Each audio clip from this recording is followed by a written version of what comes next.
अस्सलाम वालेकुम। ये वीडियो उन लोगों के लिए है जिन्होंने एचईसी में अपनी डिग्रीज़ जो है वो वेरीफ़ाई करवाना चाह रहे हैं एचईसी से और उनको डीएसआईएफ फॉर्म सबमिट करवाने का मैसेज आया है। स्पेशली ये वीडियो बीजीयू स्टूडेंट्स के लिए है क्योंकि बीजीयू की डिग्री जो हैं एचईसी डीएसआईएफ फॉर्म के बगैर वेरीफ़ाई नहीं करता। तो ये वीडियो एंड तक लाज़मी देखिएगा। इस वीडियो में आपको सारी इन्फॉर्मेशन दी गई है ए टू ज़ी कि आपने फ़ॉर्म कहाँ से लेना है, किस तरह का फ़ॉर्म लेना है, किस तरह से उसको फ़िल करना है और क्या डॉक्यूमेंट्स आपने उसके साथ अटैच करने हैं। तो ये और कौन-सी मिस्टेक ऐसी हैं जो आप करेंगे तो आपका जो डॉक्यूमेंट है वो एचईसी से भी रिजेक्ट हो जाएगा। तो ये वीडियो एंड तक लाज़मी देखिएगा। तो आइए शुरू करते हैं। सबसे पहले जब आप अपनी डिग्रीज़ जो हैं वो एचईसी पोर्टल पर सबमिट करवाते हैं तो आपको इस टाइप का मैसेज आता है कि जो एचईसी है वो डीएसआईएफ फॉर्म के बगैर डिग्रीज़ बीजीयू की वेरीफाई नहीं करता। पहले तो आपने परेशान नहीं होना क्योंकि बीजीयू के सारे स्टूडेंट्स को यही मैसेज आता है और जो दूसरी यूनिवर्सिटीज़ हैं उनमें भी बहुत सी यूनिवर्सिटीज़ हैं उनको भी इस तरह का मैसेज आता है तो वो अपने यूनिवर्सिटी से कॉन्टैक्ट कर सकती हैं। तो इसमें कोई इतनी ज़्यादा परेशान होने की बात नहीं है।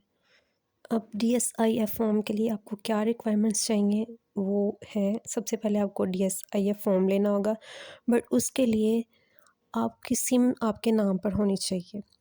सिम आपके नाम पर इसलिए होनी चाहिए कि जहाँ से भी आप फॉर्म लेते हैं ई स्टैम्प पेपर वाला फॉर्म जो आप लेते हैं वो आपको एक कोड सेंड करते हैं आपकी सिम के ऊपर, वो फिर उसके अंदर एंटर करते हैं, फिर आपको फॉर्म मिलता है।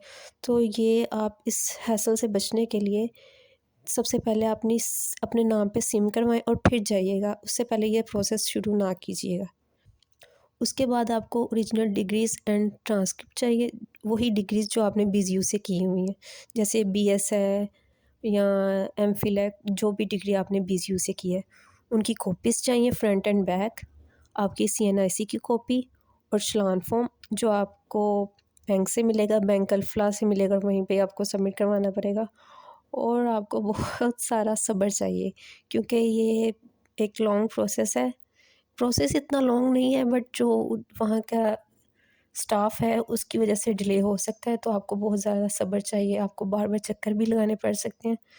तो आप दुआ कीजिए कि आपको इतने चक्कर ना लगाने पड़ें। ये आप स्क्रीन पे देख सकते हैं डीएसआईएफ फॉर्म। तो इस तरह का डॉक्यूमेंट चाहिए जो ई स्टैम्प पेपर डॉक्यूमेंट होगा और ये आपको कहाँ से मिलेगा, आप बीजीयू जाइएगा। आप किसी भी स्टेशनरी शॉप से फ़ोटोकॉपी शॉप से पूछिएगा कि मुझे डीआईएस फॉर्म चाहिए, तो वो आपको इस तरह का फॉर्म देंगे।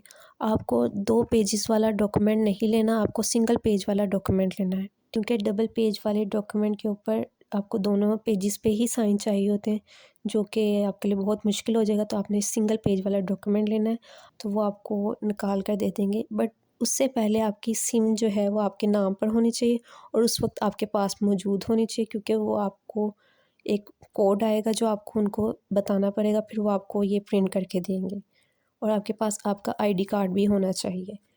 आपने ये डॉक्यूमेंट लेकर कंट्रोलर ऑफ एग्ज़ामिनेशन के डिपार्टमेंट जाना है जो कि एडमिन ऑफिस की बिल्डिंग के पीछे है और वहाँ पे जाके आपने वेरिफिकेशन सेल या डिग्री सेल वहाँ पे जाना है। उनको आप ये फ़ॉर्म दिखाइएगा, उनसे पूछिएगा कि फ़ॉर्म ठीक है, उनसे वेरीफ़ाई करवा लीजिएगा, उसके बगैर आपने सबमिट नहीं करवाना। वो आपको बता देंगे ये ठीक है, उनसे पूछ लीजिएगा कि इसको किस तरह से फ़िल करना है, वो आपको बता देंगे। आपने खुद से इसको फ़िल नहीं करना, वरना आप इसमें कोई मिस्टेक कर देंगे और फिर आपका जो डॉक्यूमेंट है वो एक्सेप्ट नहीं होगा।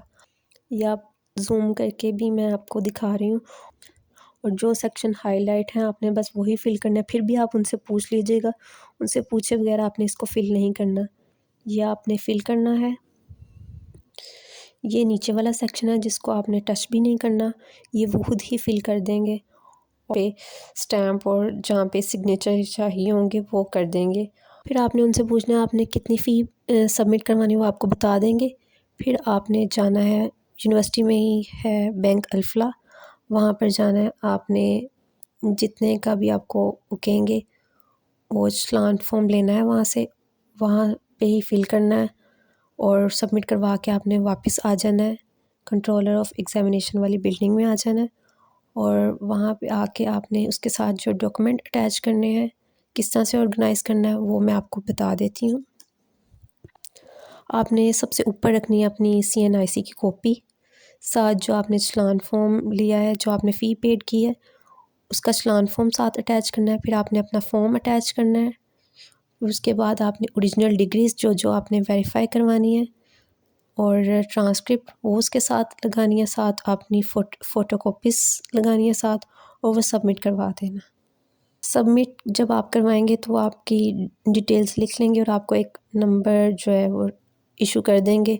आपको साथ ही डेट भी बता देंगे कि आपने कब आकर लेना है डॉक्यूमेंट। फिर आप उस डेट पर जाइएगा और दुआ कीजिए आपको उसी डेट पर आपको वो डॉक्यूमेंट मिल जाए, क्योंकि आपको 2-3 चक्कर भी लगाने पड़ सकते हैं। इसलिए आपने बहुत सारी अपने लिए दुआ करनी है कि आपको डॉक्यूमेंट जल्दी मिल जाए। जिस डेट को आपको डॉक्यूमेंट मिले आप जाइए और अपने डॉक्यूमेंट सारे चेक कर लीजिए कि आपके डॉक्यूमेंट पूरे हैं। फिर वो आकर आपने जो HEC पोर्टल पर जहाँ पे आपको मैसेज आया हुआ टास्क है आपका, वहाँ पे उसको सबमिट करवाना है। रिवीजन पे क्लिक करके उसको वहाँ पे डॉक्यूमेंट अटैच कीजिए और सबमिट करवा दीजिए। सारे प्रोसेस में आपको क्या प्रिकॉशंस लेनी चाहिए वो मैं आपको गाइड कर दूँ कि आपने ये जो सारा प्रोसेस है, अगर आपने अभी कहीं बाहर जाना है या अप्लाई किया, आपने डॉक्यूमेंट सबमिट करवाने हैं, तो वो करवाने से आपने 1-1.5 मंथ पहले ही ये काम स्टार्ट कर देना, क्योंकि ये आपको बहुत ज़्यादा आपका डिले भी हो सकता है। तो ये आपने काम कर लेना है। उसके बाद आपने HEC वाला डॉक्यूमेंट नहीं सबमिट करवाना अपनी BZU में। आपने BZU से ही पूछना है कि किस तरह का डॉक्यूमेंट चाहिए, वो आपको बताएंगे और उनको डॉक्यूमेंट लेके आपने चेक करवा देना है कि ये ठीक फॉर्मेट है। उसके बाद आपने सबमिट करवाना है। आपने 2 पेजेस वाला डॉक्यूमेंट बिल्कुल नहीं लेना, और अगर आप वो लेंगे तो आपने रजिस्ट्रार की स्टैम्प आपने दोनों पेजेस पे लेनी है, कंट्रोलर ऑफ एग्जामिनेशन की स्टैम्प और साइन दोनों पेजेस पे लेने हैं। फिर वो आपका डॉक्यूमेंट कंप्लीट होगा और वो दोनों जो पेजेस हैं वो फिर आपने HEC में अपलोड करने हैं।